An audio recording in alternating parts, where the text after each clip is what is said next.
Start करते हैं। पिछली दो रिवीजन क्लास में हमने यूनिट 1 यानी कि जो बेसिक था हमारा उसको कवर अप किया था, जिसमें हमने लॉजिक गेट्स वगैरह देख लिए थे कि उसमें हमें आपके सातों टाइप के लॉजिक गेट्स हमने कवर किए थे। Also we saw Boolean algebra देखा था हमने। उसके अलावा के मैप देख लिया था हमने। ट्विन मैक्लुस्की का क्वेश्चंस देखा था और हैमिंग कोड, है ना। ये मेजर पार्ट हमने कवर किया था फर्स्ट यूनिट का उस वक्त। उसके अलावा B2G एंड G2B यानी कि binary to gray and gray to binary conversion भी देखा था। इस टॉपिक के अलावा अगर उस चैप्टर में और कुछ डाउट है अगर यूनिट 1 में, तो वो पूछ सकते हैं, क्योंकि ये सारे टॉपिक्स तो आप लेक्चर वापस देख सकते हो, जो मैंने आप लोग को फिर से कल डाला था कि आप 2 लेक्चर रिवाइज कर सकते हो पुराने, जिसमें अपन ने ये सारे टॉपिक तो उसको कवर किए हुए हैं। BCD कोड क्या होता है, XS3 कोड क्या होता है, ये सब भी हमने उसमें देखा था।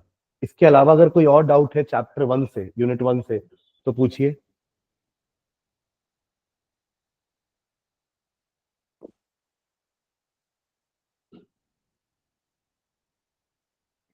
ओके, इफ नॉट तो हमने फिर यूनिट, हाँ सर एक पीवाईक्यू में ना 11 बिट से हैमिंग कोड में बनाना है, तो उसमें बिट्स हम लोग को 15 दिए हैं, लेकिन 11 बिट से बनाना है तो कैसे करना है?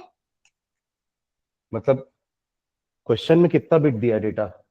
15। क्वेश्चन भेजोगे एक बार? Okay sir. जल्दी भेजो। ओके, और इसके अलावा कोई और?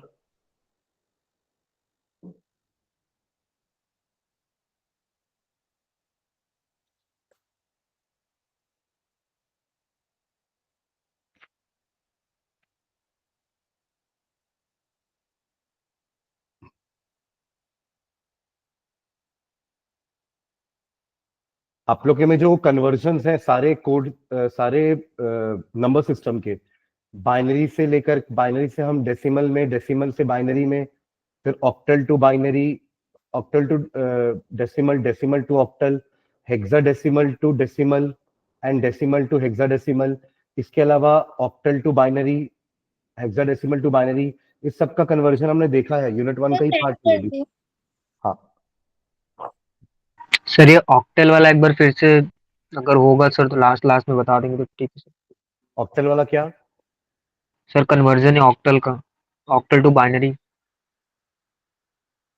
ऑक्टल टू बाइनरी, देखो कोई भी ऑक्टल नंबर में ना 0 से लेके 7 तक डिजिट्स हो सकती हैं। और जैसे लेट्स से 56 एक ऑक्टल नंबर है, तो इसको अगर आपको बाइनरी में कन्वर्ट करना है तो हर एक ऑक्टल नंबर का 3 बिट बाइनरी रिलेशनशिप होता है। तो 5 को आप लिख दोगे 101 और 6 को लिख दोगे 110, दैट्स इट। ये उसका बाइनरी है। तो ऑक्टल टू बाइनरी में 3 बिट का relation, octal hexadecimal to binary में 4 बिट का रिलेशन। ये तो बहुत सिंपल है।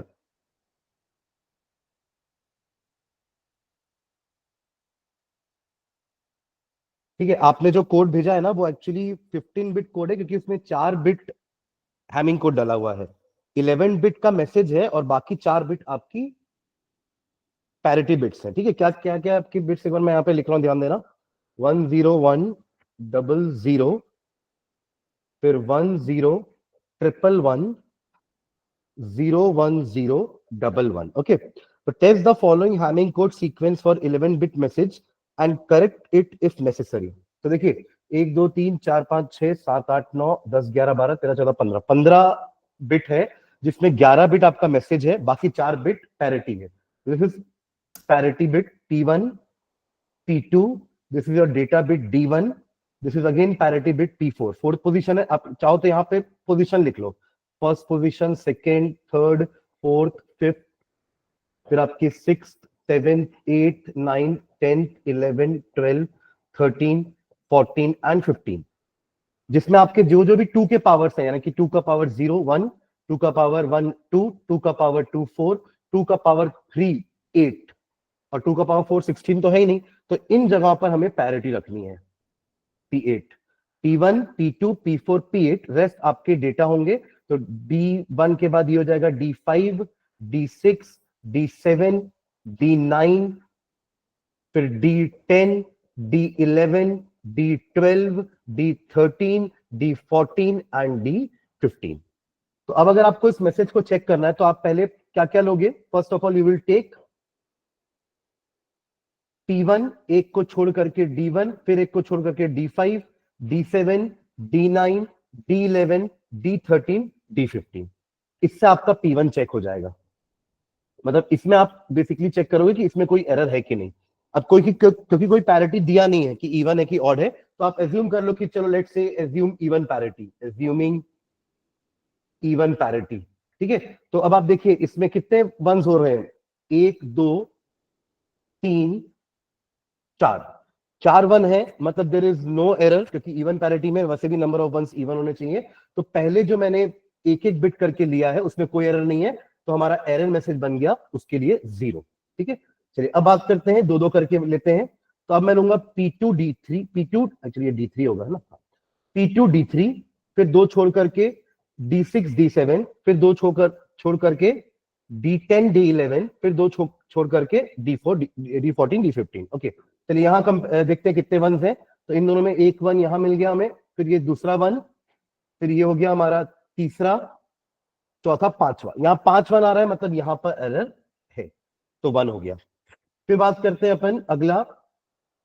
पहले हमने एक लिया, एक छोड़ा, एक लिया, एक छोड़ा, फिर हमने 2 लिए, 2 छोड़े, 2 लिए, 2 छोड़े। अब हम लेंगे 4 लेते हैं अब, है ना, 4 ले रहा हूं मैं और 4 छोड़ेंगे। तो चालू करेंगे P4 से, ये 4 हमने लिए P4 से D7, फिर 4 छोड़ दिए D11 तक, और फिर ये 4 ले लिए।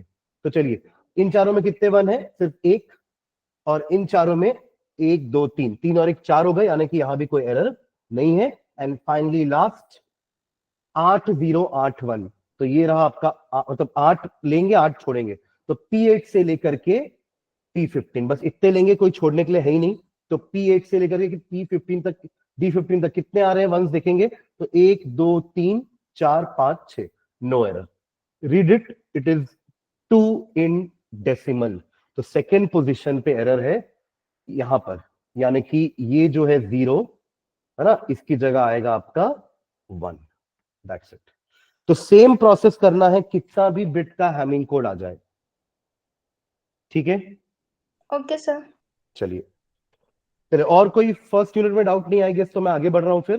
तो यूनिट 1 के बाद यूनिट 3 और 4 का भी कुछ पार्ट हमने रिवाइज किया था, सिक्वेंशियल सर्किट्स थे जो हमारे, synchronous as well as asynchronous. उसका एक हजार्ड वाला पार्ट बचा था, तो हजार्ड वाला पार्ट में डिस्कस कर रहा हूं। ठीक है, हजार्ड मैंने क्लास में भी जब कराया था तो बहुत कम लोग प्रेजेंट थे। ठीक है, तो हजार्ड्स क्या होते हैं, कितने टाइप के होते हैं, और उसके क्वेश्चन हम कैसे सॉल्व करेंगे।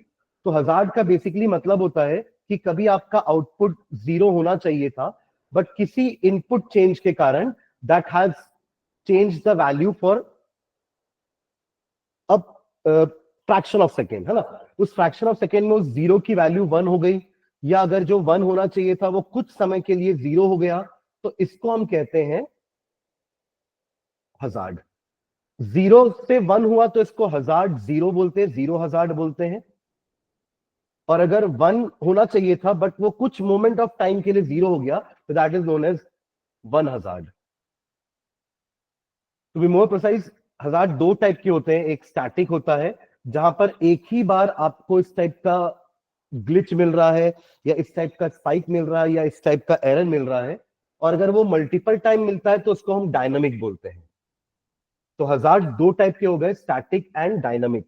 तो हजार्ड का मीनिंग अपन सिंपल लैंग्वेज में क्या बोलेंगे?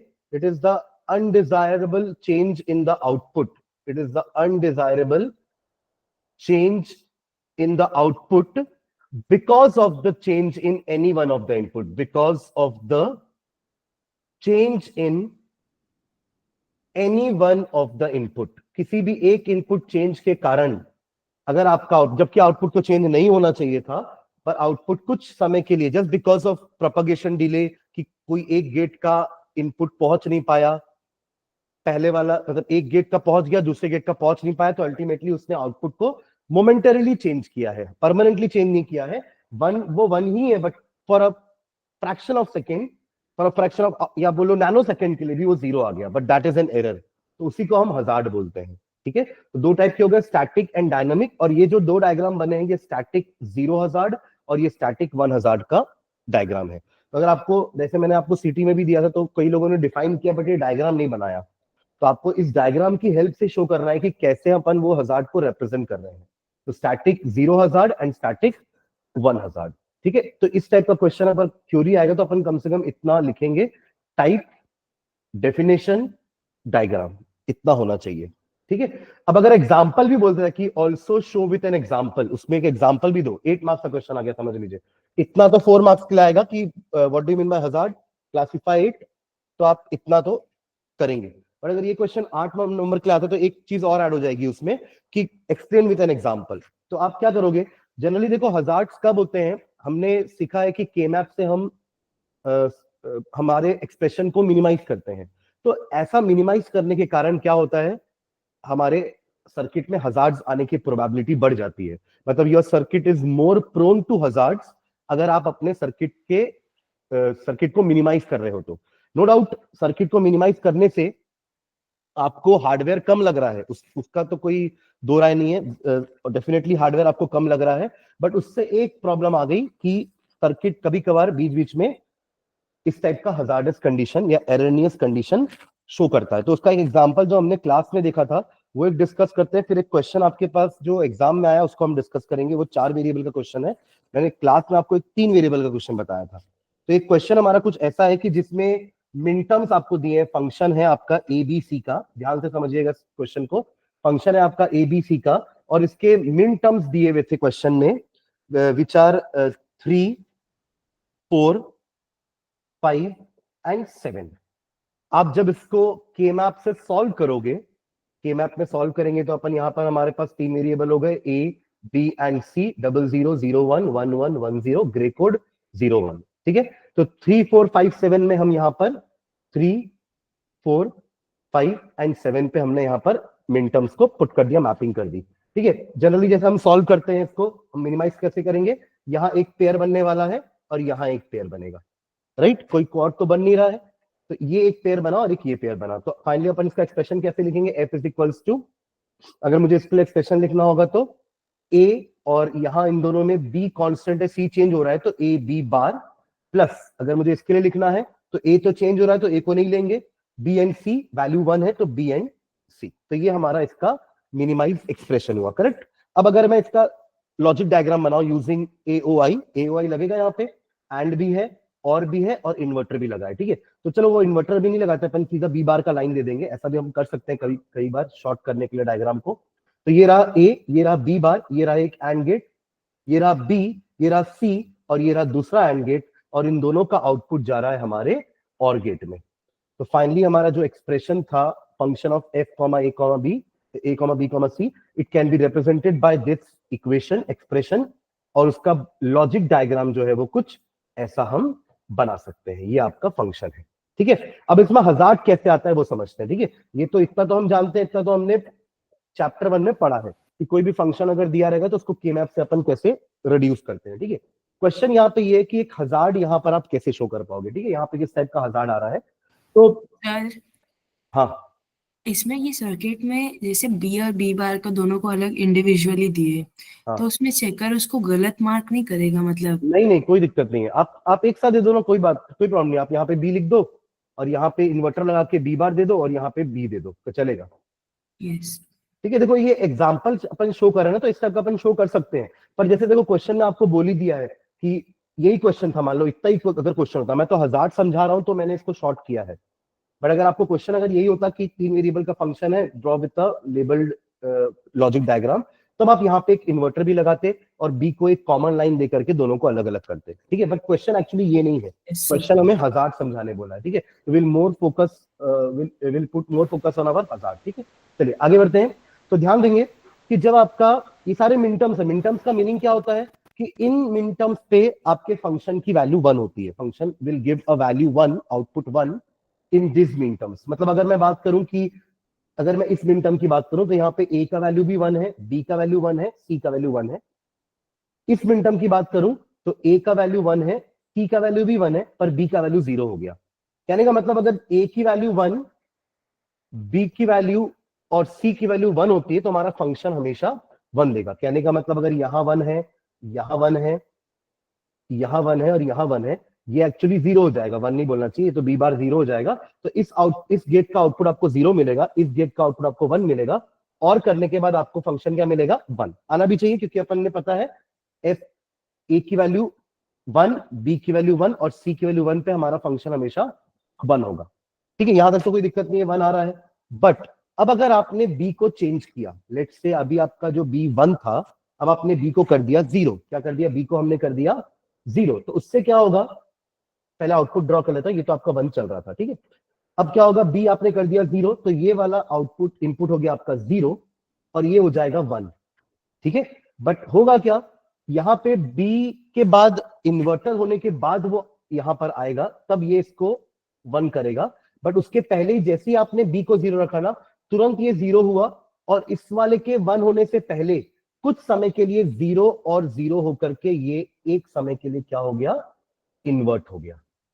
वापस फिर ये आएगा, but because of delay here, क्योंकि यहां पर अकेला सिर्फ बी थोड़ी ना है, यहां पे क्या लगा हुआ है, बी के साथ एक नॉट गेट भी लगा हुआ है, तो इसने उसको डिले किया। यहां तो डायरेक्टली बी 0 दिए तो बी 0 चला गया तुरंत, बट जब यहां पे बी 0 दिए तो एक नॉट गेट के बाद 1 हुआ, उतनी देर में ये 0 जा चुका था, और इस वाले के साथ, इस 0 के साथ और होकर के उसने आउटपुट क्या दे दिया, कुछ समय के लिए 0, पर तुरंत जैसे ये आया तो ये 1 हो गया, 1 + 0 आपका अगेन 1 हो गया। बट ये कुछ समय के लिए आपका वो ग्लिच तो आ गया ना 0, इसी को बोल रहे हैं अपन स्टैटिक 1 हजार्ड।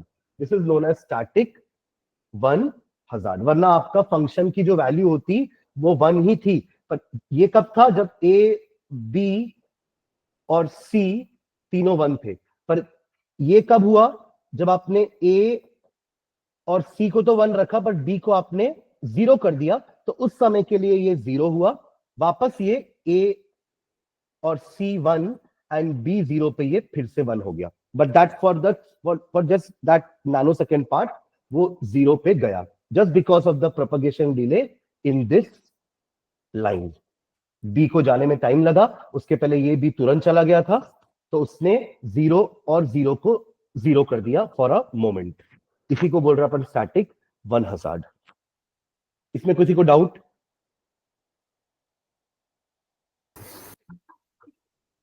तो देखिए ये प्रॉब्लम क्यों हुई, मैं आपको बता रहा हूं।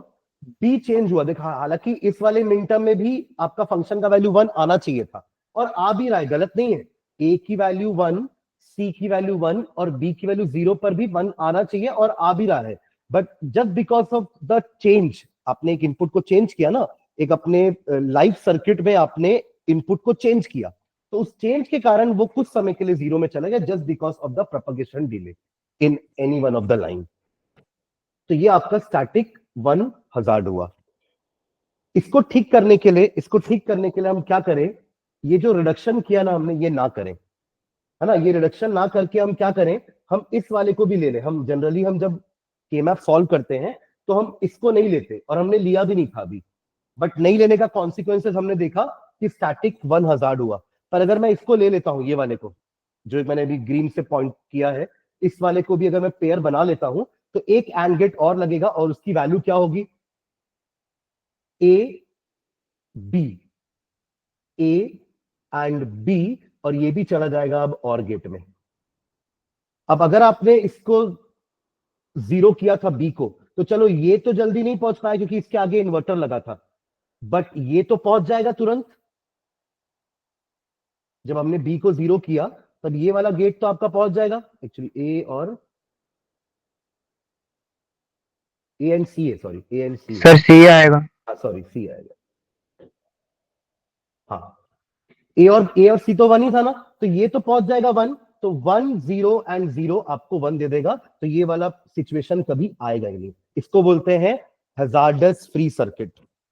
जब तक ये सिर्फ इतना वाला रेड वाला पार्ट रहेगा ना, तो आपके सर्किट में स्टैटिक 1 हजार्ड रहेगा। जब भी आप इस टाइप का इनपुट को चेंज करोगे डायनामिकली सर्किट में, तो इस टाइप का आपको बीच बीच में ग्लिच मिल सकता है, और उसी को अपन स्टैटिक 1 हजार्ड बोल रहे हैं। और अगर आपने ये एक रिडंडेंसी से हम स्टैटिक हजार्ड्स को एलिमिनेट कर सकते हैं, जैसे अभी हमने किया।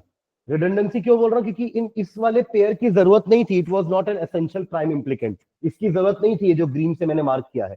ऑलरेडी हमारे 2 पेयर से चारों मिनटम कवर हो चुके थे, बट उसमें एक हजार्ड आ रहा था, तो just to eliminate that hazard हमने यहां पर एक और पेयर बना लिया। भले एक गेट एक्स्ट्रा लगा, थोड़ा एक्सप्रेशन बड़ा भी हो गया, यहाँ पे प्लस AC भी आ गया, बट उससे हमारा ये हजार्ड फ्री हो जाएगा। अब आपका फंक्शन हमेशा 1 रहेगा। आप a is equals to b is equals to c is equals to 1 रखो, या अगर आप तुरंत a और c को 1 रहने दो और b को चेंज करके 0 भी कर दोगे तो भी ये हमेशा 1 को फॉलो करता रहेगा। It will not show a momentarily hazard. इसको बोलते हैं स्टैटिक 1 हजार्ड। अगर आपको स्टैटिक 0 समझाना है ना, तो इसी का आप ये अभी आपका एसओपी था, इसका पीओएस बनाओ, उसके पीओएस में आपको स्टैटिक 0 हजार्ड मिल जाएगा। ठीक है, इसमें किसी को डाउट है तो पूछिए, मैं वरना एक क्वेश्चन आप लोग के प्रीवियस ईयर में आया हुआ है, वो 4 वेरिएबल का है, उसमें भी अपन सेम वैसे ही बनाएंगे। वो क्वेश्चन ऐसे ही था कि आपको एक 4 वेरिएबल का फंक्शन दिया हुआ है और उससे आपको एक हजार्डस फ्री सर्किट बनाना है। ये क्लियर है? इसमें कोई डाउट?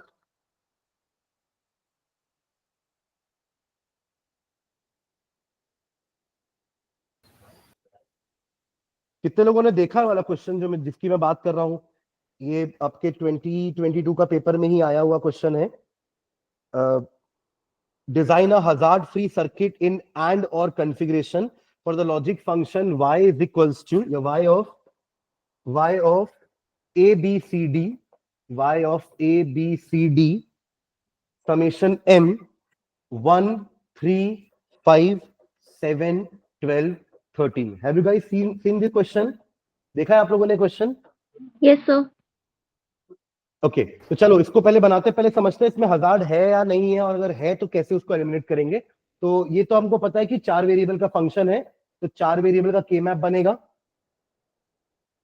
यहां पे आ जाएगा a b c d 0 0 0 1 1 1 1 0, फिर 0 0 0 1 1 1 एंड 1 0। ओके, 1 3 5 7 आर आवर मिन टर्म्स, तो ये रहा 1। सर क्वेश्चन में 4 भी है क्या? और भी है? नहीं, नो सर नहीं है। 1 3 then 5 7 then 12 and 13। करेक्ट? चलिए बताइए क्या क्या बन सकता है इसमें, कितने पेयर, कितने क्वाड? सर एक पेयर और एक कोड बन रहा है। एक पेयर और एक क्वाड, ये रहा आपका क्वाड और ये रहा आपका पेयर। ठीक है, चलिए तो इसका एक्सप्रेशन लिखता हूं मैं। y इज इक्वल्स टू क्या हो जाएगा एक्सप्रेशन, इस क्वाड का एक्सप्रेशन देखते हैं।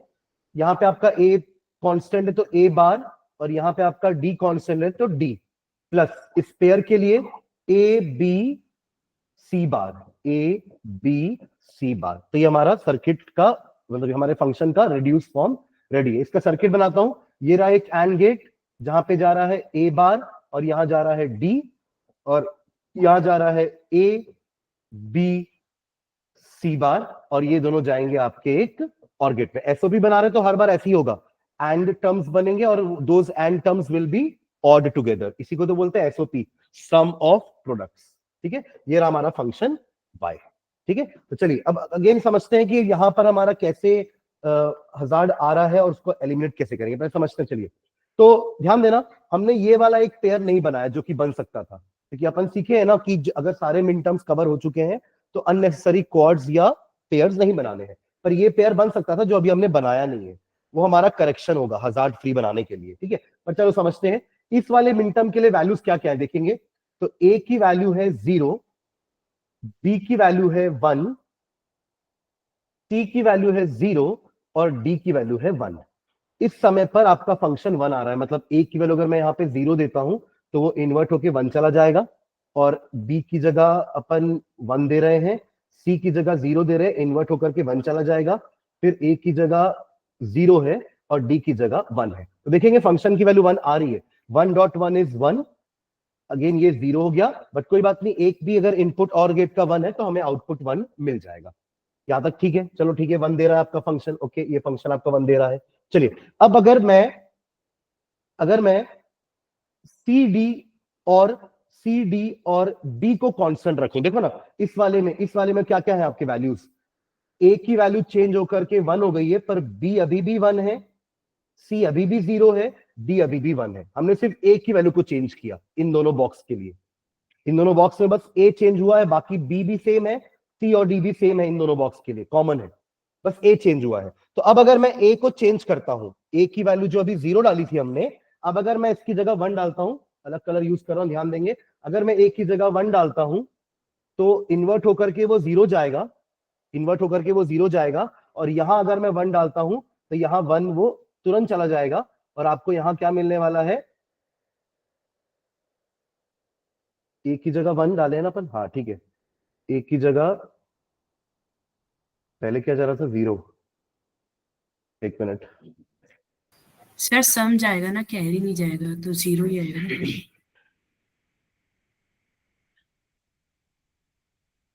नहीं वो ठीक है, एक की जगह अभी 1 डाल रहे हैं तो 1 इन्वर्ट होकर के 0 हुआ, और इधर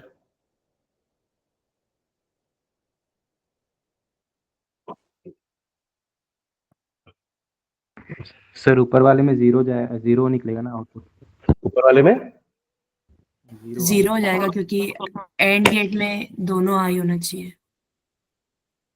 लेकिन फाइनल आउटपुट तो फिर भी वही आएगा ना, सेम ही आएगा। हाँ फाइनल आउटपुट तो 1 ही आ रहा है ना अभी भी। एक सेकेंड, ये एक्सप्रेशन सब सही लिखा है ना, एक मिनट चेक कर लो, ए बी एंड सी बार, ठीक है, एंड इधर होगा आपका ए बार एंड इधर से डी, ठीक है।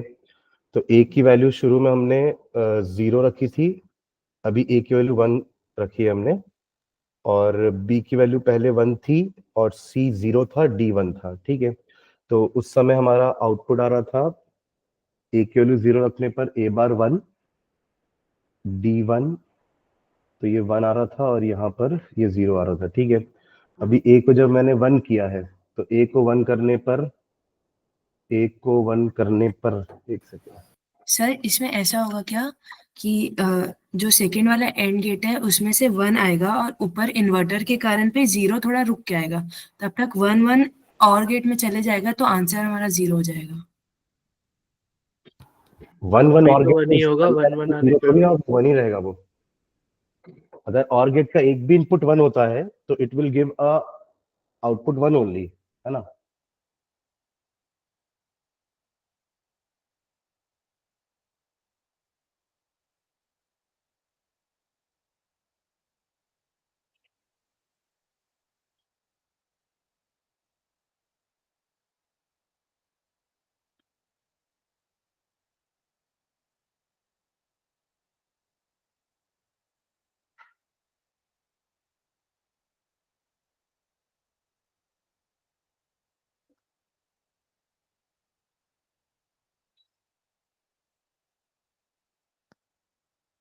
सर पीवाईक्यू में क्वेश्चन में 4 भी है।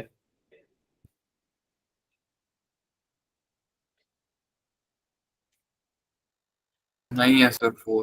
4 नहीं बेटा, 1 3 5 7। सर जो मैं उसमें देख करेक्शन आया रहा होगा हूँ सर। उसमें तो है क्वेश्चन पेपर ही और दूसरा नहीं, देख क्वेश्चन रहे में हैं। प्रिंट है, क्वेश्चन पेपर प्रिंट में आपको हो सकता है मैं दूसरा देख रहा हूँ, बट सेम क्वेश्चन है, उसमें 4 है। एक मिनट, सर मैं सर आपको फॉरवर्ड करेक्शन कर आया देता हूँ, होगा। आपको क्वेश्चन देख लेना, मैं आपको फॉरवर्ड कर देता हूँ, आप देख लेना।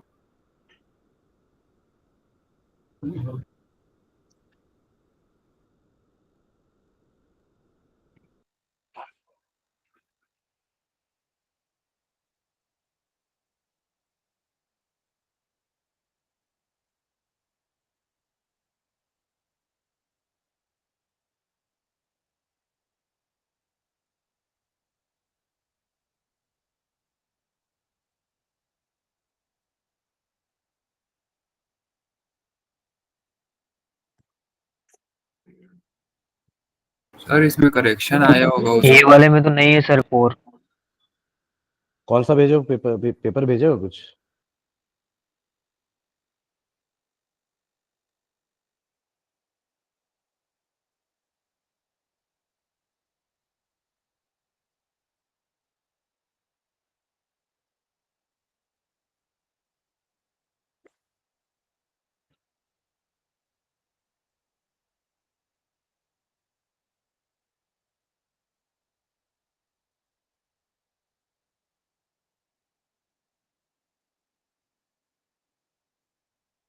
अच्छा 13457 भी दिख रहा है इसमें।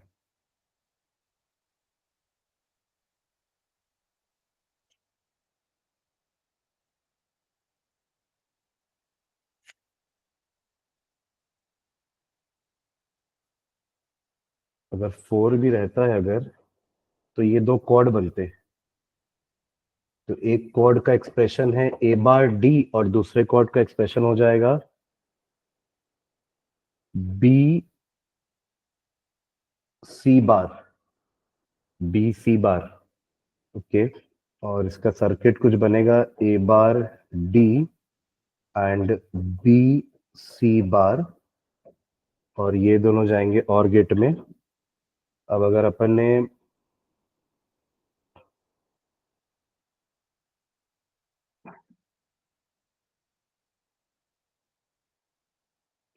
यही वैल्यूज पुट करके देखते हैं, ए की वैल्यू 0 डाली 1, डी का वैल्यू 1 है, बी का वैल्यू 1 एंड सी बार का सी का वैल्यू 0 है। ए 0 इन्वर्ट होके 1 जाएगा और सी 0 इन्वर्ट होके 1 जाएगा, तो यहाँ से 1 1 आपको 1 मिला।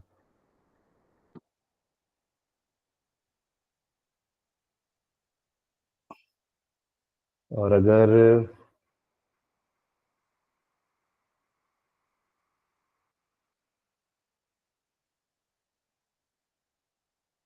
ए की वैल्यू 1 करते हैं अगर, और सी का वैल्यू 0, ये 0 तो है ही, वो सी का वैल्यू 0 ही है, सी का वैल्यू तो अच्छा एक ही वैल्यू चेंज कर रहा है ना, ए की वैल्यू 0। 4 वाली बिट से करके देखें, किससे? दूसरी वाली जो अभी एक बिट ऐड हुई है उससे कंपेयर करके देखें।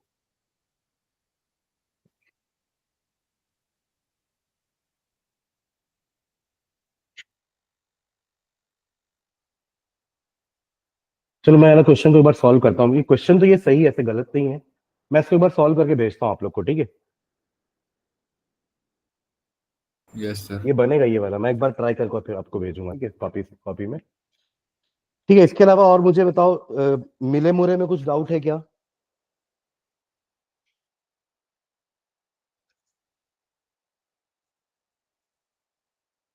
सर एक बार एक्सप्लेन कर दीजिए। मिले मुरे ना, यस सर। देखिए मिले मुरे में हमने देखा था कि ये दोनों फाइनाइट स्टेट मशीन है, मुरे एंड मिले, जिसमें हमने बोला था कि there are some finite states जिसमें आपका सर्किट स्विच करता रहेगा। आप कुछ इनपुट देंगे तो कुछ अलग स्टेट में जा सकता है, आपके सर्किट का आउटपुट चेंज हो भी सकता है, नहीं भी हो सकता है, डिपेंडिंग अपॉन दो टाइप की मशीन थी। मुरे मशीन में आपका जो आउटपुट था that was dependent only on the present state of flip flops. Flip flop का स्टेट्स क्या है बस उस पे आपका आउटपुट डिपेंड करेगा, not on the input, not on the input. वो अलग बात है कि इनपुट से प्रेजेंट स्टेट चेंज होगा, बट इनपुट का डायरेक्ट इंफ्लुएंस आउटपुट में नहीं होगा। ये आपका मुरे सर्किट होता था। और मिले में क्या होता है, आउटपुट की वैल्यू जो है प्रेजेंट स्टेट के साथ साथ इनपुट पे भी डिपेंड करती है।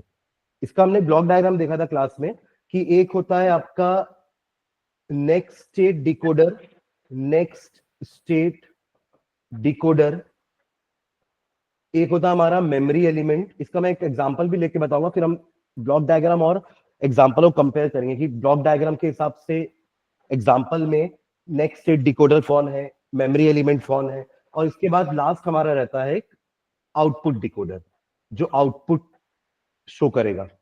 नेक्स्ट स्टेट डिकोडर में हम अपने इनपुट्स देते हैं और ये स्टोर हो सकता है इसका स्टेट, और इन स्टेट की हेल्प से ही हमारा आउटपुट आता है। इन स्टेट को भी हम अपने नेक्स्ट स्टेट को डिकोड करने में यूज कर सकते हैं, but inputs are not directly connected to output decoder. ये आपका मुरे सर्किट है, मुरे सर्किट का ब्लॉक डायग्राम है। इसको मैं एक सर्किट से समझाता हूं और अच्छे समझ में आएगा। ये ब्लॉक डायग्राम तो हमें बनाना ही है, बट इसका सर्किट एग्जांपल समझना कैसा रहेगा। मान लीजिए ये दो फ्लिप फ्लॉप है, let's take T flip flop, तो टी ए टी बी, इनके outputs Q A Q B, और इनमें कुछ इनपुट्स देना तो आप रैंडम कुछ भी इनपुट दे सकते हो। एग्जांपल अगर आप बना रहे हो कि यहाँ पर एक एंड गेट लगा दिया हमने, यहाँ एक इनपुट x दे दिए, एक तो इनपुट लेना पड़ेगा, x ले रहे हैं अपन उसको, और लेट्स से q भी पीछे आ रहा होगा, मतलब TA का इनपुट क्या जा रहा है, TA में क्या जा रहा है, QB इंटू एक्स, ये रैंडम लिया है हमने, ठीक है। यहाँ से QA बाहर आ रहा है और यहाँ से QB बाहर आ रहा है, ठीक है। जिसका माइक ऑन है माइक बंद कर देंगे। फिर टीबी में कुछ देना है तो आप अगर चाहो तो QA को डायरेक्टली कनेक्ट कर दो, कोई दिक्कत नहीं है। ये हमारे दोनों में TA टीबी में इनपुट्स हो गए। अब एक जो आउटपुट हमको बनाना है, Y नाम का एक आउटपुट है लेट्स से, उसमें हमारा सिर्फ और सिर्फ इस फ्लिप फ्लॉप के ही आउटपुट्स जाएंगे। तो अगर आपको QA बार लगाना है तो आप QA बार लगा दो, इधर से आपको QB लगाना है तो QB लगा दो। तो ये हमारा बन गया एक मूरे सर्किट, जिसमें आउटपुट डिकोडर ये है, ये वाला पार्ट आउटपुट डिकोडर है, जहां पे आपको सिर्फ एक और गेट दिख रहा है, उससे आउटपुट निकल रहा है Y। ये जो पार्ट आपको दिख रहा है, ये वाला शुरू वाला पार्ट, ये नेक्स्ट स्टेट डिकोडर है। नेक्स्ट स्टेट मतलब कि ये डिसाइड कर रहा है गेट की TA में क्या जाएगा, TA से डिसाइड होगा QA, QA ड्राइव करेगा TB को। तो ये मेमोरी एलिमेंट भी यही है और हमारा नेक्स्ट स्टेट डिकोडर भी यही चीज है। ये इसको मिला करके नेक्स्ट स्टेट डिकोडर, ये मेमोरी एलिमेंट, ये हमारा आउटपुट डिकोडर। तो आप देख रहे हो आउटपुट में X का कोई भी पार्ट नहीं है, ना X है ना X बार है। तो इस टाइप के सर्किट को हम बोलते हैं मूरे, जहां पर आपका आउटपुट जो है, output is independent of the input. Input X है हमारा, the output is dependent only on the present states of your flip flops. पर जब मैं इसी के एग्जांपल के लिए मिले बनाऊंगा, मिले, ये तो मूरे था, अगर मैं मिले बनाऊंगा ना तो सेम ब्लॉक डायग्राम रहेगा। बस देखो क्या चेंज करोगे आप, इस आउटपुट डिकोडर को थोड़ा बड़ा कर देना और इन इनपुट्स को भी यहां ला करके जोड़ देना। कहने का मतलब अब आउटपुट को आपके इनपुट भी डायरेक्टली चेंज कर सकते हैं। और इस सर्किट में क्या एक चेंज करोगे आप, ये इस और गेट में इन दोनों के साथ आप चाहो तो X या X बार लगा देना, मतलब X का कोई कंपोनेंट Y को अफेक्ट करना चाहिए। तो ये जो डायग्राम बना है अब येलो वाले पार्ट के साथ, that is the example of मिले। इसके पहले जो रेड वाला पार्ट है वो सिर्फ मूरे है। यहां पर भी जो ब्लॉक डायग्राम रेड वाला पार्ट में बना है वो सिर्फ मूरे है, और रेड और येलो को मिला दोगे तो it is a block diagram for मिले। ये दोनों का ब्लॉक डायग्राम और एक एग्जाम्पल। अगर क्वेश्चन सिर्फ ऐसा ही आता है जैसे कि आप लोगों ने आज ये CSE वाले पेपर में देखा होगा कि उसमें सिर्फ मिले मूरे एक्सप्लेन करने बोला था, दैट्स इट, है ना। तो आप इतना पार्ट तो करोगे, दोनों का डेफिनेशन लिखने के बाद दोनों का ब्लॉक डायग्राम, दोनों के लिए एग्जाम्पल, ठीक है। बट अगर क्वेश्चन आता है स्टेट डायग्राम दिया है, कि स्टेट डायग्राम दिया है उसका सर्किट बनाओ, क्योंकि CSE वालों का जनरली ये क्वेश्चन नहीं आता है, बट आप लोग के पेपर में इस टाइप का क्वेश्चन आया है, तो आपको एक स्टेट डायग्राम दिया रहेगा और अपन को वो स्टेट डायग्राम समझना है कि वो मिले है कि मुरे है। मैं स्टेट डायग्राम बना रहा हूँ, इस टाइप का क्वेश्चन हमने क्लास में किया भी है कि एक स्टेट है आपकी 0 नाम की, एक स्टेट है आपकी 0 1, तीसरी स्टेट है 1 0 और चौथी स्टेट है 1 1। ये पार्ट आपको क्वेश्चन में दिया रहेगा, ये आपको बनाना नहीं है, this will be given in the question itself. कि अगर आपका स्टेट प्रेजेंट स्टेट 0 0 है और एक एरो ऐसा बना रहेगा, इसका मतलब ये है, और इसके आप यहाँ पे कुछ नंबर लिखे होंगे 0/0 फॉर एग्जाम्पल अगर लिखा है, तो इसका मीनिंग क्या होता है कि अगर आपका प्रेजेंट स्टेट सर्किट का 0 0 है, प्रेजेंट स्टेट का मतलब क्या होता है, we are talking about the combination of QA QB मिला करके अगर 0 0 है, और अगर आपने इनपुट, ये आपका X है, अगर आपने इनपुट 0 दिया तो आपका आउटपुट Y रहेगा, और ये एरो शो कर रहा है कि आप उसी स्टेट में रहोगे, आपका स्टेट चेंज नहीं हो रहा है। ये है इतने चीज का मतलब। एक और चीज बता रहा हूं, एक और एरो बनाते थोड़ा और समझ में आएगा हमें, ठीक है। तो इसका एक और एरो बनेगा कि 0 0 पर रहते वही अगर आपने 1 दे दिया, इनपुट X की वैल्यू 1 दे दी, तो आपका आउटपुट हो रहा है 1 और आप अगले स्टेट में जंप कर गए विच इज 1 0। तो ऐसे हम हर स्टेट के लिए 2 लाइन बनाएंगे, एक लाइन होगी इनपुट 0 के लिए, एक लाइन होगी इनपुट 1 के लिए। अगर वो उसी स्टेट में वापस रहेगा तो आप घुमा के वहीं वापस ले आओगे, और अगर उसने स्टेट चेंज करी है तो घुमा के हम उस स्टेट तक जाएंगे। ऐसे ही इसके लिए भी 2 एरो बनेंगे, इसके लिए भी 2 एरो बनेंगे, इसके लिए भी 2 एरो बनेंगे। तो मैं वो कंप्लीट कर रहा हूं। तो ये आपका पहले क्वेश्चन बना रहे हैं अपन। तो यहां पर है ये 1/0, यहां पर है 1/0, फिर इधर लगा हुआ है 0/0, इधर है आपका 0/1, दिस इज 1/0।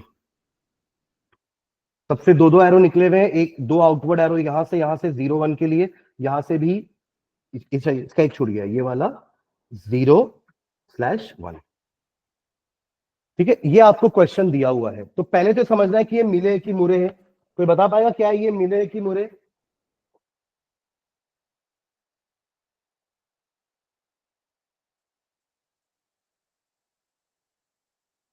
देखिए हमने क्या बोला था कि मुरे में आउटपुट इनपुट पे डिपेंड नहीं करेगा और मिले में आउटपुट जो है वो इनपुट पे डिपेंड करेगा। तो आप देखिए ना यहां पर हर बार इनपुट के लिए एक आउटपुट साइड में डिफाइंड है। ये स्लैश में जो चीजें लिखी हुई हैं, जैसे 0,0 लिखा है तो ये आपकी x की वैल्यू और ये y की वैल्यू है। तो हर बार आप x चेंज कर रहे हो तो देखो y आपका चेंज हो रहा है। कहने का मतलब ये किस टाइप का सर्किट होगा? आपका एक मिले सर्किट। मिले सर्किट में आउटपुट की वैल्यू इनपुट पे भी डिपेंड करती है, दिस वन येलो पार्ट। ठीक है, अब अगर क्वेश्चन ये दिया आपको बोलेगा सर्किट ड्रॉ करना है तो सबसे पहले आप इसकी एक टेबल बनाओगे, जिस टेबल में क्या रहने वाला है? एक प्रेजेंट स्टेट, ठीक है, एक रहेगा आपका नेक्स्ट स्टेट। प्रेजेंट स्टेट में आप ए और बी लिखोगे, नेक्स्ट स्टेट में भी आप ए और बी लिखोगे, बट यहां पर दो पार्टीशन रहेंगे, एक्स की वैल्यू 0 पर, एक्स की वैल्यू 1 पर आपका ए बी क्या है, और एक्स की वैल्यू 0 पर ए बी क्या है और एक्स की वैल्यू 1 पर ए बी क्या है। और आउटपुट में भी दो कॉलम आ जाएंगे, एक x की वैल्यू 0 पे आउटपुट क्या है और एक x की वैल्यू 1 पे आउटपुट क्या है, यानी कि y की वैल्यू भी आप दो लिखोगे अलग अलग के लिए। तो कुछ इस टाइप की टेबल अपन को डिजाइन करनी रहेगी, है ना, by seeing the state table. ये आपका सॉरी स्टेट डायग्राम, ये स्टेट डायग्राम दिया हुआ है, स्टेट टेबल बनाएंगे। तो सबसे पहले बात करते हैं 0,0 की। तो 0,0 में जब आप थे तब आपने जब इनपुट 0 दिया, जब आपने इनपुट 0 दिया तो आप उसी स्टेट में रह गए और आपका आउटपुट 0 है। तो जब आपने इनपुट 0 दिया, जब आपने इनपुट 0 दिया तो आप उसी स्टेट में रह गए और आपका आउटपुट 0 है। This is how we will fill the state table. Again फिर से देखते हैं, 0,0 में अगर आपने इनपुट 1 दिया तो आप जंप करके 1,0 स्टेट में चले जाओगे और उस केस में आपका आउटपुट रहेगा 1। तो ऐसे हम इस टेबल को लिखेंगे पहले। तो ये अभी मैंने 0,0 के लिए लिखा, अब यही काम अपन 0,1 के लिए करेंगे, 1,0 के लिए करेंगे और 1,1 के लिए करेंगे। तो 0,1 में क्या होगा? 0,1 में अगेन 0 दोगे तो अगला स्टेट चला जाएगा 1,1 और आउटपुट रहेगा आपका 0। 0,1 में अगला स्टेट अगर आपने 1 दिया अगर आपने, तो आपका अगला स्टेट चला जाएगा 0,0 और आउटपुट रहेगा 0। अगेन 1,0 की बात करते हैं, 1,0 में अगर आपने 0 दिया तो आपका स्टेट वही रहेगा और आउटपुट हो जाएगा 1। और 1,0 में अगर 1 दिए तो अगला स्टेट हो जाएगा 0,1 और आउटपुट हो जाएगा आपका 0। एंड लास्ट 1,1 के केस में अगर आपने 0 दिया, 1,1 के केस में अगर आपने 0 दिया तो आपका नेक्स्ट स्टेट आ जाएगा 0,0 और अगर आपने 1 दिया, आउटपुट 1 है, आउटपुट 1, और अगर आपने 1 दिया तो अगला स्टेट जाएगा आपका 1,0 and the output will be 0। तो ऐसे अपन ये वाली टेबल बनाएंगे, है ना। एक टेबल और बनेगी, वो एक्सपैंड करके बनेगी यूजिंग फ्लिप फ्लॉप, है ना। फ्लिप फ्लॉप का अपन एक्साइटेशन टेबल लेकर के एक टेबल और बनाएंगे और वो टेबल इसी से देख करके बनेगी। कैसे? इसी को देख करके इसी को थोड़ा सा एक्सपैंड करना है, थोड़ा अलग तरीके से टेबल को बनाना है। वो टेबल कैसी रहने वाली है? That table will be like कि आप एक्साइटेशन टेबल देख करके, अगर आप टी फ्लिप फ्लॉप यूज कर रहे हो तो टी फ्लिप फ्लॉप की एक्साइटेशन टेबल देखोगे, अगर आप जेके फ्लिप फ्लॉप यूज कर रहे हो तो आप जेके फ्लिप फ्लॉप की एक्साइटेशन टेबल यूज करोगे। ठीक है, तो ये टेबल कैसी रहेगी? अगेन प्रेजेंट स्टेट में ए और बी, डिपेंडिंग अपॉन एक्स की वैल्यू क्या है, नेक्स्ट स्टेट का ए और बी लिखेंगे। फिर दोनों के ए को देख करके टी ए फिल करेंगे, दोनों के बीबी को देख करके टीबी फिल करेंगे और वाई लिखते जाएंगे। तो इसी टेबल को एक्सपैंड कर रहा हूं, ध्यान देना, क्योंकि इसके बाद हमें बस के मैप बनाना है टी ए टीबी और टी वाई का, तो हमारा इस टाइप का सर्किट आ जाएगा। ठीक है, चलिए, तो पहले आपका प्रेजेंट स्टेट अगर 0,0 है और अगर आपने 0 रखा तो आपका नेक्स्ट स्टेट भी 0,0 ही रहेगा और आउटपुट क्या रहेगा? 0। बस इसी तरह से अपन को ये टेबल को एक्सपैंड करना है। अगेन प्रेजेंट स्टेट अगर 0,0 है और अगर आपने x को 1 रखा, प्रेजेंट स्टेट 0,0 है, अगर आपने x को 1 रखा तो आपकी अगली स्टेट 1,0 हो जाएगी और आपका आउटपुट 1 रहेगा। लाइकवाइज 0,1 के लिए लिख रहा हूं मैं। 0,1 के लिए अगर 0,1 है आपका प्रेजेंट स्टेट और अगर आपने इनपुट दिया है 0 तो आपका अगला स्टेट हो जाएगा 1,1 और अगर आपने दिया है 1 तो आपका अगला स्टेट हो जाएगा 0,0। दोनों केस में आउटपुट क्या है आपके? 0 और 0। 0 एंड 0। तो लाइकवाइज आपको इसका भी 2 लाइन लिखना है 1 0 1 0 करके, एक बार 0 एक बार 1, और फिर इसका भी 2 बार में करना है 1 1 1 1, अगर एक बार इनपुट 0 0 है और एक बार इनपुट 1 है, तो आपकी ये सारी स्टेट्स आ जाएंगी, आपके आउटपुट आ जाएंगे। अब हमें टीएटीबी फिल करना बच गया। टीएटीबी कैसे फिल करेंगे? इधर का ए देखो, इधर का ए देखो, प्रेजेंट और नेक्स्ट, और टीए भरते चलो। इधर का बी देखो, इधर का बी देखो, और टीबी भरते चलो। हमारा टी का एक्साइटेशन टेबल क्या होता है? QN plus 1 and T. अगर 0 से 0 ही रखना है तो टी को 0 देंगे, 0 से 1 करना है तो टॉगल कराओगे, 1 से 0 करना है तो टॉगल कराओगे, 1 को 1 रखना है तो 0 दोगे। तो ऐसा ही देख करके आपको ए और ए को देखना है, बी और बी को देखना है, प्रेजेंट और नेक्स्ट को, और आपको टीए टीबी को फिल करना है। एंड लास्ट आपके 3 के मैप बनेंगे, एक टीए का, एक टीबी का और एक वाई का, taking A B and X as input. 3 variable का के मैप बनेगा आपका, 3 के मैप बनेंगे, A B and X as input. एक के मैप बनेगा टीए का, एक के मैप बनेगा टीबी का, और एक के मैप बनेगा आपका वाई का। तो ऐसे हमारा ये वाला सर्किट, इस टाइप का सर्किट रेडी हो जाएगा फिर। और आप देखोगे कि उसके जो आउटपुट में वाई के आंसर में, वाई के एक्सप्रेशन में, के मैप में आपका एक्स जरूर आएगा, क्योंकि ये मिले सर्किट है।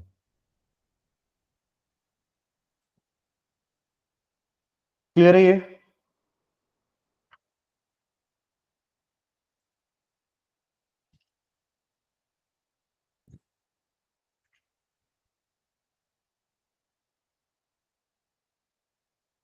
कोई डाउट इस वाले पार्ट में?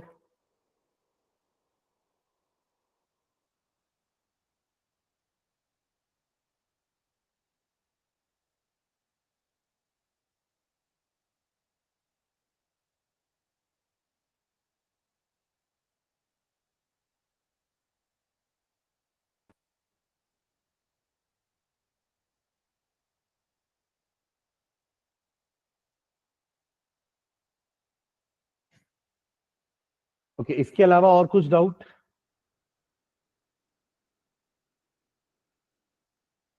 सर यही क्वेश्चन जेके फ्लिप फ्लॉप से बनाना होगा तो? आपके यहाँ पे 2 कॉलम और बढ़ जाएंगे, जे ए के ए, जे बी के बी, और 2 के मैप और बढ़ जाएंगे। बाकी तो पूरा सेम प्रोसेस है। आपने यहाँ पर जेके का एक्साइटेशन टेबल यूज करना पड़ेगा टी की जगह। Okay sir. ओके, इसके अलावा और कुछ? आप कल कुछ पढ़े होगे, आप आज कुछ पढ़े होगे दिन भर में, तो कुछ डाउट आ रहा है तो पूछो एक बार। सर एक मल्टीप्लेक्सर में मुझे डाउट था। हाँ, सर मैंने आपको एक सेंड किया है, आप उसे एक बार देखिए, मैं बताती हूँ उसमें डाउट क्या है। भेज दियो कि भेज रहे हो? भेज दिया सर।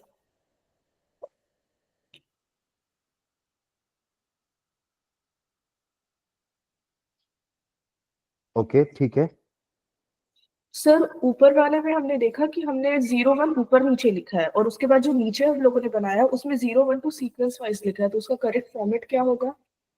वो डिपेंड करेगा कि आप कौन से वेरिएबल को ले रहे हो एज अ सेलेक्ट इनपुट, और किसको वेरिएबल को ले रहे हो एज अ इनपुट। देखो, ए बी सी डी आपके जो 4 वेरिएबल्स है ना, उसमें डी में क्या होता है, अल्टरनेट 0 1 अल्टरनेट 0 1 चलते हैं। बट ए में लगातार 8 बार 0 आता है और फिर लगातार 8 बार 1 होता है। कहने का मतलब ए की वैल्यू 0 से 7 के लिए 0 रहती है और 8 to 15 के लिए 1 हो जाती है। पर डी की वैल्यू अल्टरनेट चलती है, 0 के लिए 0 है, फिर 1 के लिए 1 है, 2 के लिए फिर से 0, 3 के लिए 1, 4 के लिए 0, 5 के लिए 1, 6 के लिए 0, 7 के लिए 1। तो आपने फर्स्ट ऊपर वाले पार्ट में, ऊपर वाले क्वेश्चन में आपने डी को यूज किया है, इसलिए 0 कहां कहां हो रहा है, इवन नंबर्स पे। तो डी बार के सामने आपने 0 2 4 6 8 ऐसे करके 14 तक भरा है, और डी के सामने आपने 1 3 सारे ऑड टर्म्स भरे हैं। और वही उसके नीचे वाले पार्ट में आपने ए को यूज किया है फॉर इनपुट, और बीसीडी को आपने सेलेक्ट लाइन यूज किया है। तो उस केस में आपका ए बार के सामने आएगा लगातार 0 से लेकर के 7, और ए के सामने आएगा लगातार 8 से लेकर के 15। तो इसमें फाइनल सर्किट में vary from person to person, क्योंकि किसने क्या लिया है वेरिएबल इनपुट के लिए, उस पर डिपेंड करेगा आपका ये वाला मतलब फाइनल सर्किट। किसी ने डी लिया होगा तो उसके हिसाब से डी के हिसाब से क्या इनपुट देने पर आपका मल्टीप्लेक्सर बनेगा वो थोड़ा सा अलग रहेगा, ए वाले का थोड़ा सा सर्किट अलग बनेगा। क्लियर है? Yes sir. ओके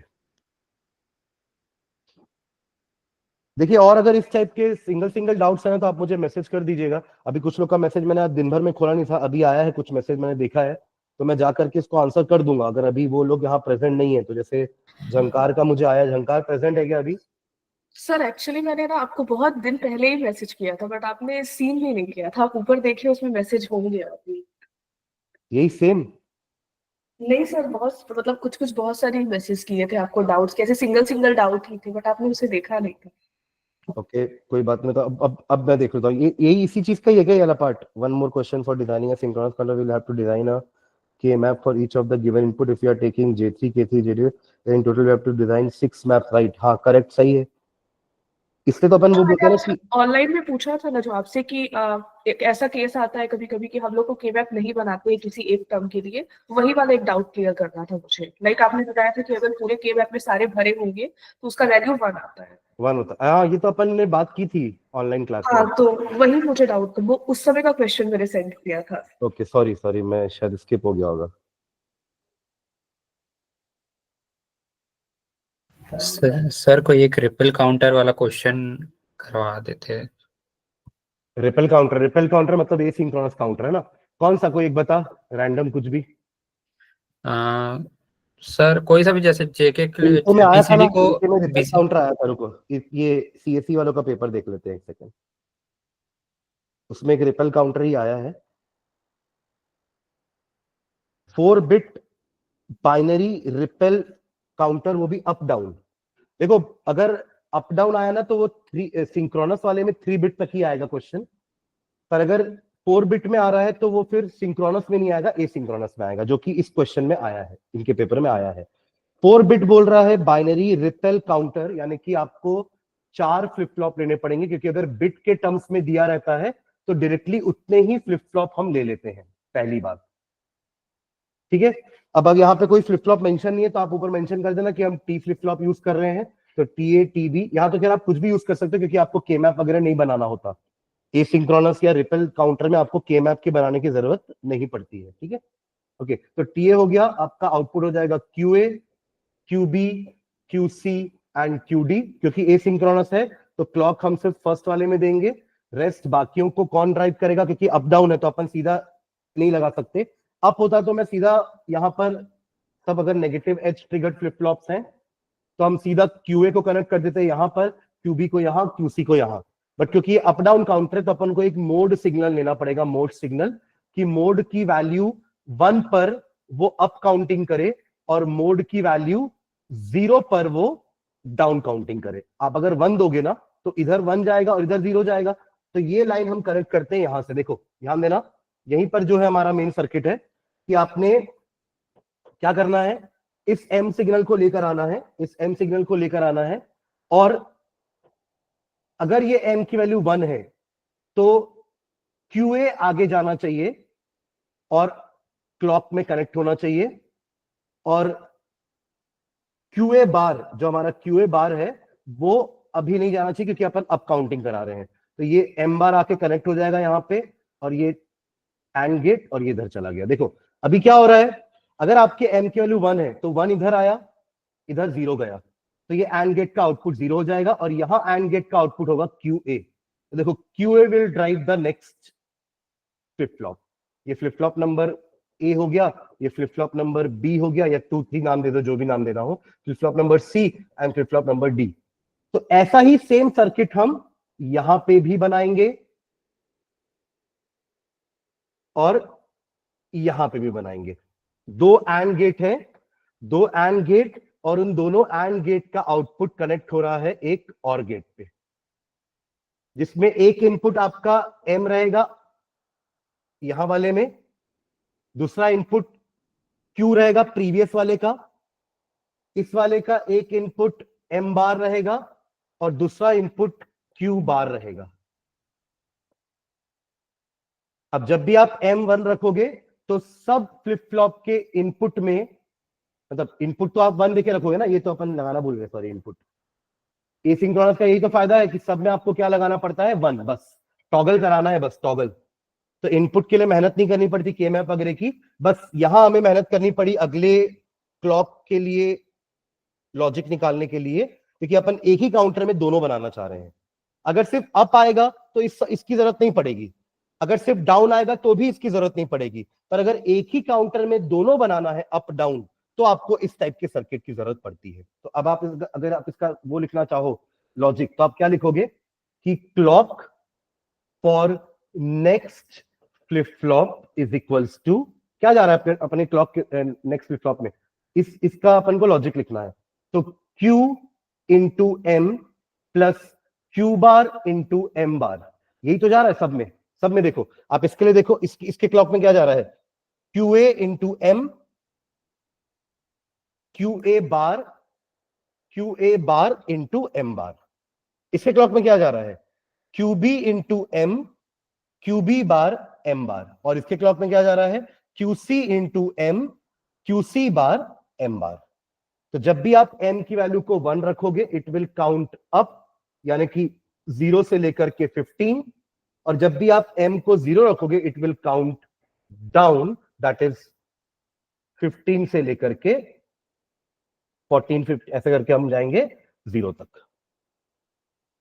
ठीक है, तो आपका ये रिपेल काउंटर मैंने एक साथ ही दोनों बता दिया, और अगर मैंने बता भी दिया कि सिर्फ अप या डाउन आएगा तो अपन को ये सब बनाने की जरूरत नहीं पड़ेगी, बीच का जो 3 गेट बनाया अपन ने, 2 एंड और एक और।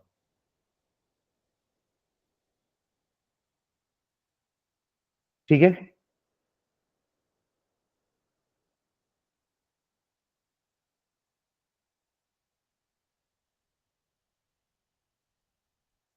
और कुछ? सर इफ अगर यही क्वेश्चन मॉड 10 एसिंक्रोनस काउंटर रहता तो इसमें आर लॉजिक भी लगाना पड़ता क्या रीसेट का? हाँ, फिर वो अपन 9 के बाद एक रिसेट का लॉजिक लगाते कि 0 से लेके 9 तक काउंट करे, जैसे ही 10 आए और उसके बाद अपना 11 अगर सब क्या हो जाता, डोंट केयर, 11 से लेकर के 15 तक सारे क्या हो जाते, डोंट केयर, और इस पे अपन रीसेट को 1 करते। तो इसके लिए अपन एक के मैप भी बनाए थे आर लॉजिक के लिए, लॉजिक आर के लिए भी है drawn a K map, A B C D नहीं, क्यू ए क्यू बार है ना, Q A Q B Q C and Q D, 0 0 0 1 1 1 1 0 0 0 0 1 1 1 1 0। तो हमें 1 कब चाहिए आर, जब 10 रहे, यानी कि 8 9 10। बाकी ये आपके सारे डोंट केयर्स हैं। अपन इसका एक्सप्रेशन बना था, ये क्वाड बना था, तो R came out to be Q A dot Q C, Q A Q C का एंडिंग। बट यहाँ पे एंड गेट जरूर लगाया हमने, बट हमें पता है कि सबके जो क्लियर होते हैं ना वो एक्टिव लो होते हैं, सीएल बार एक्टिव लो होते हैं। तो इसलिए अपन ने क्यूए और क्यूसी को लेकर के एक नैन गेट में लगाया था, और वो हमारे चारों फ्लिप फ्लॉप को क्या कर रहा था, क्लियर। मतलब जैसे ही 10 आएगा वो ग्लिच आएगा, हजार्ड यहां भी आएगा for a moment of second, और फिर वो वापस से क्या हो जाएगा, सारा का सारा 0 0 0 0। तो नैन लगाने का मेन रीजन बस यही था कि ये दोनों की वैल्यू 1 1 पर आपका ये 1 होगा एंड गेट लगाने पर 0 हो जाएगा नैन गेट से, और 0 से ही ये आपके सारे क्लियर बार जो है आपके फ्लिप फ्लॉप को रीसेट करेंगे, because it is a active low input.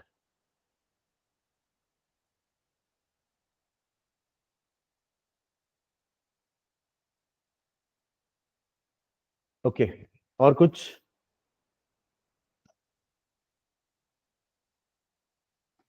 Sir hmm, sir वो सीमोस में सर थोड़ा डाउट था कि मतलब है ना उसका सर्किट नहीं बन पा रहा था, तो एक बार बता देते आप।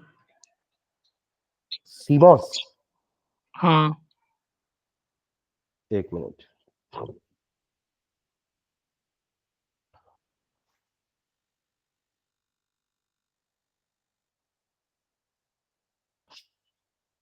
सीमॉस में क्या एंड मतलब नैंड गेट, नॉर गेट, कौन सा गेट? सर वो नैंड और नॉरी बस मतलब नहीं बन पा रहे, इन्वर्टर तो बन जा रहा है। अच्छा, तो देखो नैंड में हमने क्या करा है, अपन हमेशा जब भी सीमॉस बनाते हैं तो ऊपर हमारा पीमॉस लगा रहता है और नीचे हमारा सीमॉस लगा रहता है, राइट? तो अगर आप नैंड बनाना चाह रहे हो, नैंड गेट बनाना चाह रहे हो, तो आप ऐसे याद रखो कि नैंड गेट में हमें ऊपर दो पीमॉस जो लेने हैं वो पैरेलल में लेने हैं। मतलब आपका ये एक पीमॉस हो जाएगा, लेट्स से आपने एक पीमॉस ऐसे बनाया, ठीक है, ऊपर आपका वीडीडी है। थोड़ा सर्किट आपको एक बार खुद से ड्रॉ करना पड़ेगा। आप सिर्फ ऐसे सोच रहे हो कि मैं कॉपी में देख लूं, नोट्स में देख लूं और हो जाए, तो थोड़ा दिक्कत है ना। आपको उसको ड्रॉ करके देखना पड़ेगा, सर्किट को ड्रॉ करोगे तभी वो प्रैक्टिस में आएगा।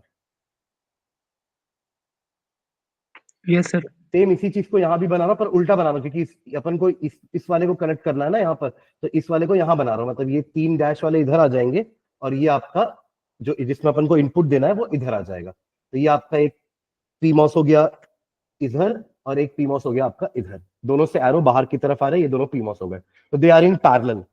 और जो नीचे अपन को सर्किट बनाना है ना, वो इसी को कंटिन्यू लेकर के नीचे बनाना, और यहाँ पे हमारे दो क्या लगने वाले हैं, एनमॉस, ठीक है। तो यहाँ पे आपका एक एनमॉस के लिए ये बना दिया हमने, बस यहाँ पे एरो अंदर की तरफ आएगा, यहाँ पे जैसे एरो बाहर की तरफ जा रहा था, यहाँ पे एरो अंदर की तरफ आएगा, ठीक है। और इसी के साथ यहीं पे आपका एक और सीरीज में एक और आएगा एनमॉस लाइक दिस, जिसके भी यहां पर आपका रहेगा एरो अंदर, कुछ ऐसा। अब इनके ही इनपुट्स में, जैसे ये जो आपका यहाँ पे कनेक्शन दिख रहा है ना, इनमें हमारे इनपुट्स जाने वाले हैं। तो ये अगर आप इसको नंबरिंग कर दो, ये आपका Q1 हो गया, ये Q2 हो गया, 2 पीमॉस, और ये आपके 2 एनमॉस हो गए। तो इन दोनों में अपन कॉमन इनपुट देते हैं A, और इन दोनों में कॉमन इनपुट दे रहे हैं B। इसमें जाएगा एक इनपुट और एक जाएगा इधर। ये हमारा नैंड गेट बन गया है। इसी से एंड गेट बनाने बोलेगा ना, तो ये जो आउटपुट आपका निकला है यहाँ, ये यहां से लेते हैं अपन आउटपुट, है ना। ये आउटपुट को आप यहाँ पर एक इन्वर्टर से लगा दोगे, तो आपको यहां मिल जाएगा एक एंड गेट।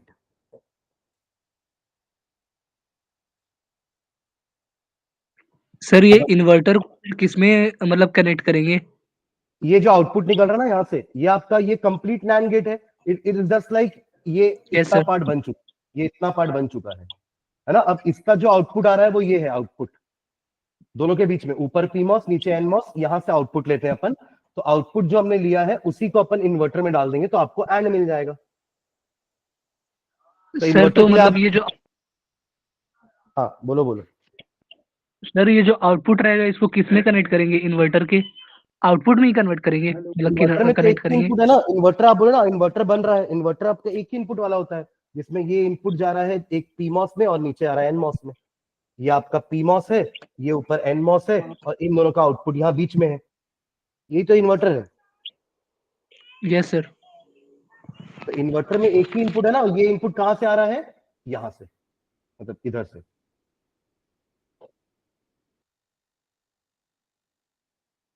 तो यहां आपको मिल जाएगा एंड गेट। सर इस यूनिट में और भी क्या क्या इंपॉर्टेंट क्वेश्चंस है? कौन से यूनिट में? Logical family, digital logic family वाले में? Yes sir. एक मिनट, क्या क्या टॉपिक्स है मुझे याद दिलाओगे, कि मैं थोड़ा सा सिलेबस को लेके कंफ्यूज हूं मैं दोनों ब्रांच में। सर टीटीएल है, रजिस्टर ट्रांजिस्टर लॉजिक है, उसके बाद इनमें से पूछ रहा ना, तो टीटीएल और सीमॉस, टीटीएल और सीमॉस, मैंने सीएस वालों को भी यही बोला था टीटीएल और सीमॉस पढ़ने के लिए, उनका यही दोनों आया है। अब वो सीमॉस, ईसीएल भी आया था उनके में। हाँ उनके में ईसीएल भी आया था, 3 थे उनके में। हाँ सर इसमें से कोई न्यूमेरिकल तो नहीं बनता है ना, लाइक? नहीं नहीं, न्यूमेरिकल नहीं बनता। कंपैरिजन बन सकता है कि चारों लॉजिक फैमिली में कंपैरिजन करना है। तो जो मैंने एक नोट्स आप लोग को दिया है उसमें एक टेबल बनी हुई है, मैंने बोला भी था कि टेबल में सिर्फ 4 कॉलम आपके काम के हैं, एंड दोज ऑफ वो ईसीएल, टीटीएल, सीमॉस एंड एक और था आरटीएल। तो सर ये थोड़ा रटने वाला चैप्टर होता है क्या? हाँ काइंड ऑफ थ्योरी है, मतलब अगर आपको जैसे वो ऊपर जो डेफिनेशन है वो भी याद ही करनी है। ये जो सर्किट है उनको भी रटना पड़ेगा। टीटीएल के सर्किट्स को भी आपको याद ही करना पड़ेगा, क्योंकि उसमें और कोई वैरायटी नहीं है। मतलब अगर आपको नैंड गेट बनाना है तो आपको ट्रांजिस्टर्स को उसी टॉटम पोल अरेंजमेंट में ही अरेंज करना है, यहाँ पे अगर आपको नैंड बनाना है तो ऐसा ही अरेंजमेंट होना चाहिए।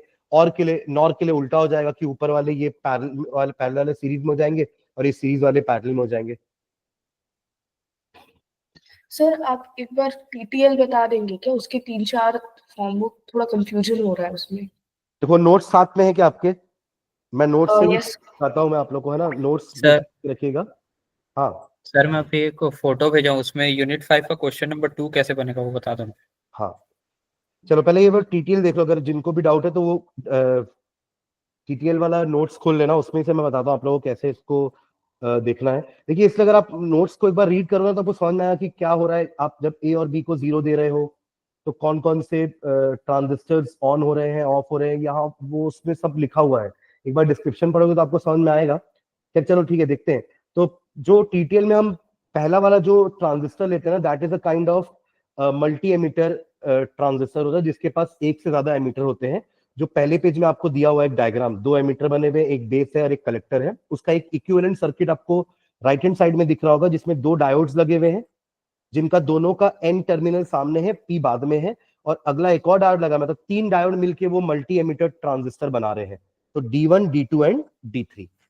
तो इसमें एक चीज ध्यान रखने वाली क्या है कि दिस टाइप ऑफ ट्रांजिस्टर, अगर आप इस ट्रांजिस्टर को ऑन या ऑफ करना चाह रहे हो तो ऑन ये तभी होगा, it can be turn on by forward biasing either or both the diodes D1, D2। D1, D2 में अगर एक भी फॉरवर्ड बायस होता है तो आपका ये ट्रांजिस्टर ऑन हो जाएगा। ये इसका लॉजिक है। तो अब ये ऑन कब होगा? जब आप P को, यानी फॉरवर्ड बायसिंग कब होगा? जब आप P को हाई दोगे और N को लो दोगे। तो अगर आप A0 B0 या एक भी 0 दूसरा 1 या एक भी 1 दूसरा 0, इन तीनों ही केस में D1, D2 में से कोई एक या दोनों ऑन रहेंगे। क्योंकि देखियो क्या हो रहा है, अब आप सर्किट में देखना, सर्किट में ऑलरेडी ऊपर VCC लगा हुआ है जो R1 के थ्रू पहले ट्रांजिस्टर Q1 में आ रहा है, यानी कि बाय डिफॉल्ट दोनों D1, D2 के P को हाई मिल रहा है। अब आपने यहां पर 0 दिया तो वो फॉरवर्ड बायस हो जाएगा। दोनों में एक भी डायोड D1, D2 में अगर एक भी डायोड ऑन रहा या फॉरवर्ड बायस रहा तो आपका वो ट्रांजिस्टर ऑन रहेगा। और अगर वो ट्रांजिस्टर ऑन रहा तो बहुत सारा सप्लाई ना Q1 में ही चला जाएगा, बहुत कम सप्लाई जो है वो Q2 तक जा पाएगा। मतलब D3 आगे लगा हुआ है D1, D2 के, वो D3 ही आपके Q2 को ड्राइव कर रहा है। Q2 मतलब सेकेंड ट्रांजिस्टर, ध्यान से समझना। Q1 का आउटपुट Q2 को ड्राइव कर रहा है, फिर Q2 में जो एक X पॉइंट लिखा हुआ है वो Q3 को ड्राइव कर रहा है, और Q3 के नीचे जो एक Z पॉइंट लिखा हुआ है वो Q4 को ड्राइव कर रहा है। तो अगर ये ट्रांजिस्टर Q2 ऑफ रहा, इन तीनों केस में Q1 ऑन है एंड Q2 ऑफ है। ऑफ क्यों है Q2? क्योंकि इधर उतनी सप्लाई ही नहीं आ रही है Q2 तक कि Q2 ऑन हो सके। तो इन तीनों केसेस में आप डायग्राम केस 1 देखना, A0 B0, उसमें आपका Q2 के बगल में ऑफ लिखा हुआ है, और उसके नीचे वाले पेज में भी डायग्राम देखना, आइदर A और B लो, उसमें भी Q2 जो है आपका ऑफ है। पर दोनों में से एक भी डायोड D1, D2 ऑन है तो आपका Q1 is always on in this 3 cases. Okay, तो इतना तो श्योर है कि इन तीन केस में Q1 ऑन रहेगा, Q2 ऑफ रहेगा।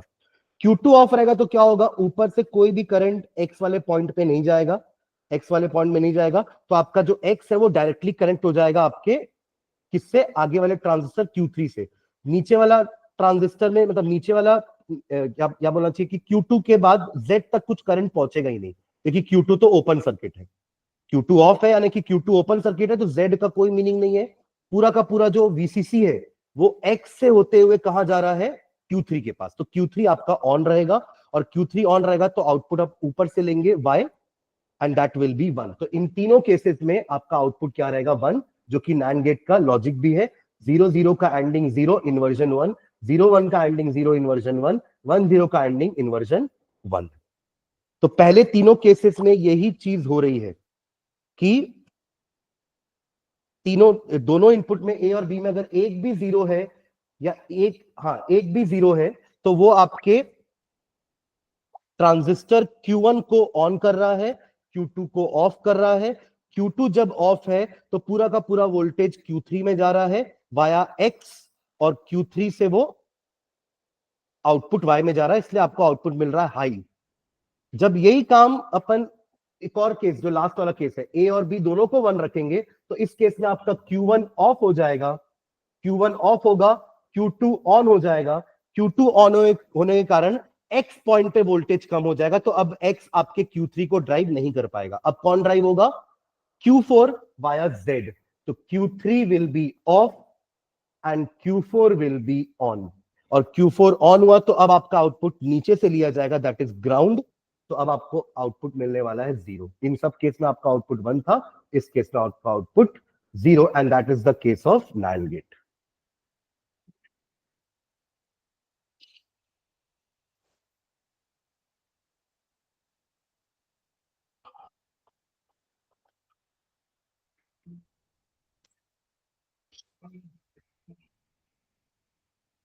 ठीक है,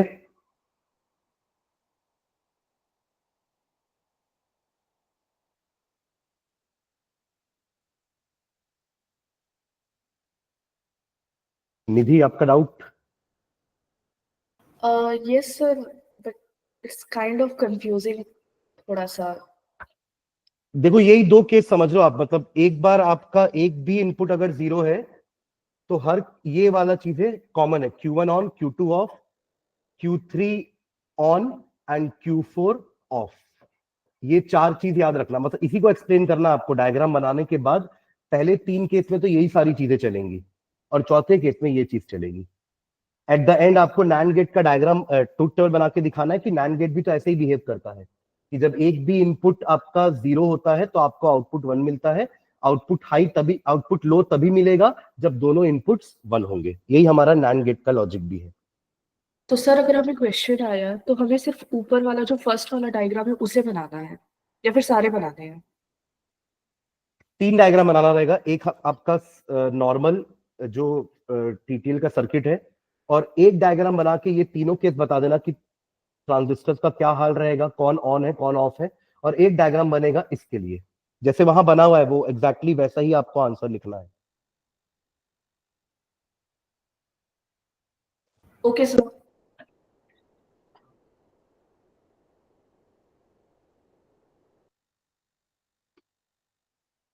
ठीक है, ये जो भेजा है देखो, ये make the truth table for ROM to convert BCD to 7 segment display driver है ना, ये हमारा जो डिकोडर का हमने काम किया ना, BCD to 7 segment decoder table वैसे ही बनेगा पूरा। तो इसका आंसर एक्चुअली वही है। आपको यहाँ पर क्या लेना है, 4 BCD नंबर लेने हैं, B3, B2, B1 and B0, and A B C D E F G कि 0 पर अब आपको वो 7 सेकंड बना करके देखना पड़ेगा कि 0 के लिए, मतलब 0 के लिए आपको कौन कौन से ऑन रखने, कौन कौन से ऑफ रखने हैं। तो ये वाला आपका बस ऑफ रहेगा, बाकी सारे ऑन। तो accordingly common cathode common anode के हिसाब से आप 1 और 0 प्लेस कर दो। तो एक्चुअली देखो वो, हाँ सर इसमें 7 के मैप्स बनेंगे राइट? हाँ, पर देखो आपको इसको इंप्लीमेंट नहीं करना है। आप वाला क्वेश्चन समझ रहे हो, बेसिकली वहां ऐसा हो रहा था, इसमें जब अपन को क्वेश्चन आया है कि draw a BCD to 7 segment decoder, अगर सिर्फ इतना ही आता है ना तो आपको वो सारे के मैप्स बनाने पड़ेंगे। बट अभी यहाँ पे क्या बोल रहा है, make the truth table for ROM। आपको ROM के लिए बस ट्रूथ टेबल बनानी है। तो एक्चुअली आंसर सिर्फ ये ट्रूथ टेबल है, दैट्स इट। Yes sir. पर सर ये फिर ROM में इम्प्लीमेंट भी करेंगे ना? हाँ, ROM में इम्प्लीमेंट करके दिखाना होगा ना फाइनली? इंप्लीमेंट नहीं करना, सिर्फ ट्रूथ टेबल है। क्वेश्चन पढ़ना अच्छे से, मेक द ट्रूथ टेबल। आप मतलब ROM के लिए ट्रूथ टेबल बना रहे हो कि अगर इनपुट ये होते हैं मेरे डिकोडर के, तो कौन कौन से और गेट्स हाई रहेंगे। तो आपको यहाँ पे दिख जाएगा बस कि आपको अगर 0 के लिए इन सबको हाई रखना है एक्सेप्ट G। एक्चुअली सिर्फ ट्रूथ टेबल बनाने बोला, आपको प्रॉपर सर्किट शो नहीं करना है इसमें। वो सर्किट वाला क्वेश्चन, हाँ कुछ बोल रहा है झंकार? नहीं सर ठीक है सर, समझ गया। मैं अब तक वही सोच रहा था कि ROM से इम्प्लीमेंट करने बोल रहे हैं तो ROM फाइनल होगा। ट्रूथ टेबल बनाना है। अगर आपको डायग्राम आएगा ना तो वो फिर कॉम्बिनेशन वाले पार्ट से आएगा, जहां पे आपको डिकोडर फिर बनाना रहेगा। फिर आपका वो 7 के मैप वाला पूरा रहेगा कि आपको A के लिए अलग के मैप बनाना है, B C D के लिए अलग के मैप बनाना है। सर अगर इम्प्लीमेंट करने बोल दिया तो? इम्प्लीमेंट करने बोलेगा ना तो फिर वैसा ही आप एक डायग्राम की देखो, आपके रोम में एक डिकोडर होता ही है, ठीक है। रोम में अपन सामने एक डिकोडर लगाते हैं ना, ये जो 4 इनपुट जाएगा इसमें और इधर से आपके 8 आउटपुट आएंगे। आप बस इन्हीं को कनेक्ट कर देना, इसी को ऐसे शो करके आप रोम बना देना, बस इतना ही काम कर दोगे तो भी चलेगा। यहां से 7 आउटपुट निकालोगे ना बाहर,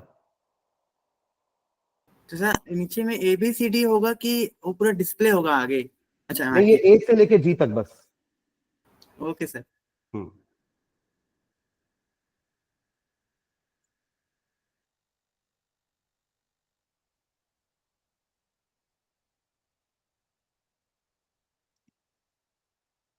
और ये जो PLA का क्वेश्चन पूछा है 5 का B, f of ABC summation M 3 5 6 7 and 0 2 4 7, इनका पहले के मैप बना करके एक रिड्यूस्ड एक्सप्रेशन निकालना पड़ेगा, है ना। फिर PLA बनेगा। PLA क्या होता है हमारा, कि जिसमें हमारे दोनों ही यानी कि एंड और दोनों गेट्स क्या होते हैं, प्रोग्रामेबल होते हैं। हमने PAL भी पढ़ा है। PL में क्या होता है, PAL में अगर and gates are programmable or gates are not programmable, but PLA में all the and or both gates are programmable. Sir इसमें हो ये रहा था कि क्वेश्चन में 4 प्रोडक्ट टर्म्स बोला है और एक्चुअल में 6 प्रोडक्ट टर्म्स आ रहा था। अच्छा, ये मुझे किसी ने, अच्छा तू नहीं भेजा है क्या मुझे? हाँ सर। हाँ, चलो उसको मैं एक बार सॉल्व करके भेजता हूँ, ओके सर। है ना। इस वाले को भी मैं सॉल्व करके भेजता हूँ ना वात्सल्य। Yes sir. ठीक है, मैं ग्रुप में डालूंगा, ठीक है, इसका सॉल्यूशन। Yes sir. ठीक है, चलिए एंड करते हैं। और अगर कुछ डाउट्स होंगे ना तो आप मुझे पर्सनली व्हाट्सएप करिए, सॉल्यूशंस बना के मैं आप लोगों को भेज दूंगा। सर सर हाँ सुन रहा हूँ, बोलो बेटा।